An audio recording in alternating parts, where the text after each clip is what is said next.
Hello class, I hope everyone is doing great when they start watching this video. We are going to start learning about renewable versus non-renewable energy in a continuation or to look a little bit deeper into our human impacts and kind of how the humans as a whole race have affected the planet in terms of our energy use because our life revolves around energy. So to start, as always, just a couple questions. There we go. So first thing is, what things require energy to work? So what are the things that if we didn't have power, don't turn on? Just get us thinking about our energy uses. Some of the things I thought of were, oh, it's not wanting to work. Sorry about that. Our lights, our TV, maybe the computer in front of us, our phones, our refrigerators, and lots more. So there's lots of different things that are very dependent or need energy in order to work. But where does this energy come from? Well, mostly from non-renewable resources, which are like coal, natural gas and oil. We'll talk about those today. And they're burned to make this electricity, and we'll learn exactly how that process works.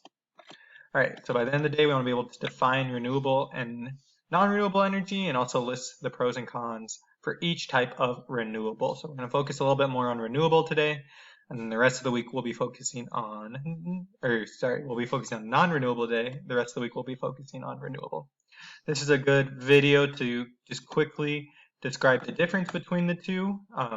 Posted in our Google Classroom in the same spot as always.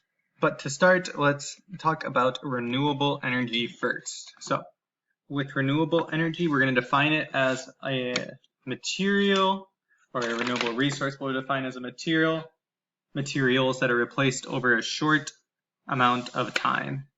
So these are things that I also like to think of as almost like free energy. So things that can be replaced very easily or that are always happening.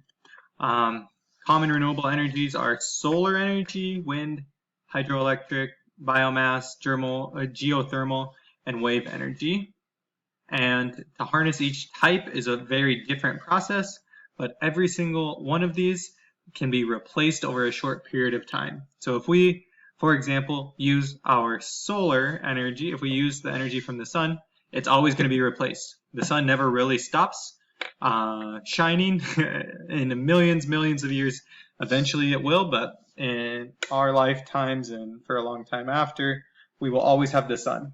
The same thing with water. We always will have some kind of water cycle, and geothermal, wind is all the same. Biomass is replaced over a short period of time. Biomass is things like our trees, maybe things from farming, like if we were going to make corn, we would only use a little bit of the corn and the rest of the stalk could be used for biomass energy. So the rest of the plant that's not edible is a good example. So these are things that are replaced over a short time. Some of the pros or the things that are very good or going for our renewable energies is that there's no pollution. That's actually the main one that we're going to be focusing on, is we don't have pollution with our renewable energies, and it's like free energy is how I like to think of it. So these processes like our sun, like our wind, like our geothermal would have happened anyway. So we're just taking advantage of that energy. The cons is that it usually costs a lot to build originally. So if we think about solar panels, it costs a lot to put the solar panels in, but afterwards they're usually pretty easy. Same thing with our hydroelectric or our windmills. It costs a lot of money to start. And the other con or thing that is not great about it is that they're not always available, depending on the type. But when we think about wind, solar, especially, the sun's not always shining. Sometimes it's nighttime, and so we wouldn't be able to have energy at night. Sometimes it's not windy, so we wouldn't be able to have energy when it's not windy. So that's some of the cons of our renewable energies. All right, now our non-renewables is what we're going to be focusing on. For the rest of the day, our non-renewable energies are materials that cannot be replaced quickly. So it's the opposite of our renewable. The idea is these are made over millions of years of decomposing animals and plants. And then with time, with a lot of pressure, they are made into what are called our non-renewable energies, the main being coal, oil, and natural gas. So the idea is we have a swamp-like area with lots of trees, almost like a jungle, like our rainforest kind of. And then we have all of those plants die and decompose into dirt. And then we have some more dirt or sand come on top of it. And then we have water, and then that water goes away, and our environment's changing more and more, and we end up with coal because we have or natural gas or oil because we have a lot of pressure and temperature and time. So our examples are coal, oil, and natural gas, and they can be abbreviated as CON. So when we think about renewable energy, remember CON, coal, oil, natural gas.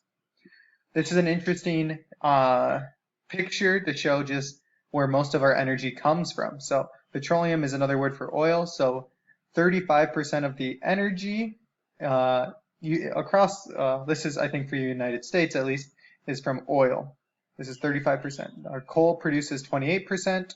Our natural gas produces 23%. So these three big pieces are all all non-renewable energies, and then these little ones are renewables. So we're trying to hopefully we can get to the point where it's mostly renewables are the big slices and non-renewables are the other way. This is another good video that just explains how fossil fuels are made. So that'll be in our classroom in the same as always. So again, just really quickly, fossil fuels are made from dead plants and animals from millions of years ago. The type of fossil depends upon the temperature and pressure which it's left at. And the areas that have the most plants and animals will also have the most fossil fuels now. So way back when, if you had a lot of plants and animals, you'll be able to find a lot of coal, oil, natural gas. Coal looks like this hard black stuff. Oil is a liquid, this black liquid, and the natural gas is what we use on our stoves. But let's talk about how we can turn something that looks like either this rock, oil, or gas into energy.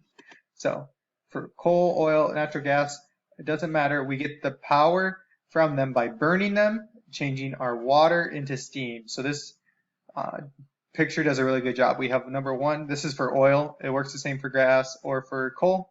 We burn it and it's really hot, and so the energy you make by burning it heats up this water. So we have water coming through what's called a boiler, which is just going to boil our oil like we'd boil water and make our water change from liquid to a gas where it's steam.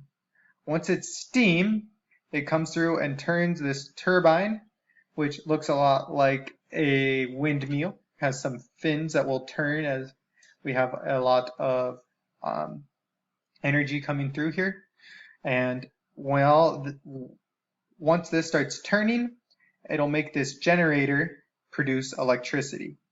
So it's all about changing this, what's called mechanical energy, which is like turning, moving, standing, anything that's physical, into electrical, which is more to do with chemistry and electrons. So the idea is this water goes up, turns to steam, goes through this turbine, it condenses in this condenser, which means it goes back to water, and then we go back to this liquid, and it all has to do with the changing phase of water. I think I just said all this. Yep. All right, so our pros and cons for our non-renewable. Our pro is that it's reliable, meaning we can always burn it. Day or night, winter, summer, we can always burn coal, oil, or gas, and it's very powerful. There's a lot of energy in those bonds, and it can produce a lot of energy for us. It's also relatively cheap. So That's always really important because we have to pay for our electricity from whoever is producing it to keep it all cheap and make it reasonable. That's always good. The cons are it's very harmful to the environment. We've talked about global warming. This is a big cause of some carbon emissions, some CO2 getting put into the air, and it also will run out at some point. Our coal, we're going to look at specifically some of the pros. Of course, it's reliable, it's powerful. Coal is also very easy to store. It's in this nice solid shape, so you can move it around, put it in a big truck, and it's easy to store. It's cheap, and it's also easier to mine than oil or natural gas. So the old way they used to do coal mining is they dig these big tunnels and then walk into the tunnels. Now they do big pits. They'll cut into the land to make big pits like this, which we are affecting our biome. Usually a lot of grasslands end up turning into big coal pits like this. So some of the cons is it does produce air pollution. We can see down here, this is the pollution that's let off by a coal power plant. It does destroy habitat. This looks nothing like a grassland like it used to. And it is somewhat dangerous work, especially back like it used to be. Our coal miners would get a lot of cancers and different things from breathing in a lot of the dust made from coal. And then coal can produce some dangerous byproducts, which means is when we burn coal, sometimes there's other chemicals in there like sulfur that can be very dangerous to work with and have. And then, of course, non-renewable. It'll run out eventually. Our oil, our pros, again, reliable and powerful. It's useful for many different kinds of things. We don't use oil just to make energy. Oil is also used to make plastic. It's a cheap energy source as well. Oil is also fairly easy to mine. Some of the cons is it has not just air, but sometimes ocean pollution. And then leaks are very harmful to the environment. So let's talk about some of these leaks. This is a leak in the ocean, which is why I said ocean pollution.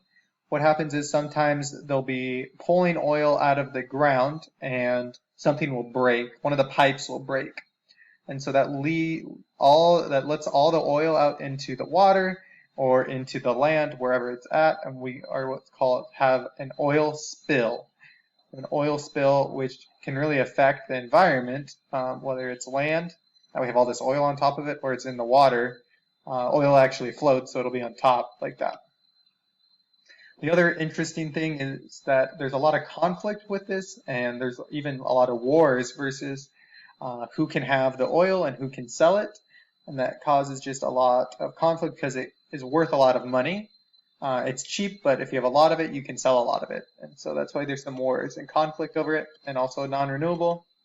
Natural gas are pros, reliable and powerful. It's actually cleaner than oil and coal because it has less byproducts like sulfur or like other chemicals. It's also cheaper, so it's cleaner and cheaper, so natural gas is better for those two reasons. Some of the cons are air pollution. The way they do a lot of our natural gas is to transport it, they put it in pipes. But sometimes they're producing so much that those pipes would break if they kept putting more and more air in there. So they'll just burn it. This is called flaring. They'll just burn excess natural gas so that it doesn't break a pipe. So it is harmful to the environment for that reason as well. It's really hard to find a leak when we're talking about gas. With oil, you can see a puddle. With coal, you can see something got spilled and there's hard, solid rock. But with gas, we don't see it, so we'd either have to smell it or find it in a different way. So it's really hard to find leaks, and again, non-renewable. So those are our three main types of non-renewable energies. We have coal, oil, and natural gas.